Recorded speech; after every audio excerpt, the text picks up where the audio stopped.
I'm Amin Chabra, and here's what happened at this week's City Council meeting. The meeting started with public comment before recessing to a brief meeting of the Urban Renewal Authority.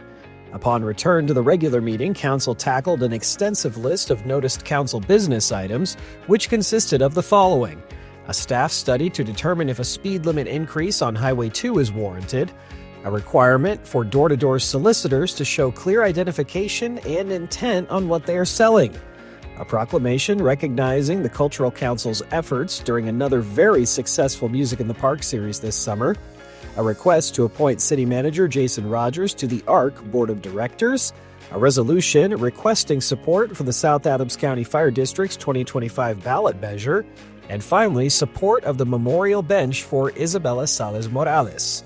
All of these items of noticed Council business were approved by an 8-0 vote with one excused absence. Council then moved on to presentations, including the Senior Commission's annual update, along with the monthly oil and gas update, and an annual crime report from the Police Department. Council then briefly returned to noticed Council business to discuss proposed revisions to reduce the 2026 city budget, which passed unanimously.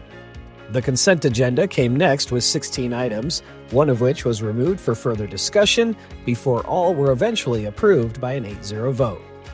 Two public hearings came next. The first discussed amending the Nexus North at DIA PUD zone document to allow warehouse and distribution land uses and reduce the front yard setback at a property located at East 88th Avenue near the edge of the Rocky Mountain Arsenal property.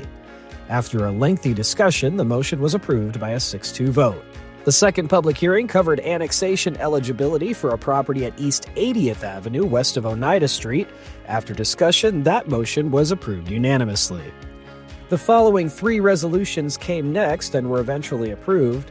A proposal for the City Council to approve a comprehensive safety action plan went through by a 7-1 vote. Authorizing negotiation, purchase, and potential use of eminent domain to acquire property for the East 96th Avenue pedestrian underpass was approved by a 7-0 vote with two excused absences, as one council member briefly stepped out. Finally, a resolution of support for home rule municipalities in state litigation concerning land use and zoning was passed unanimously.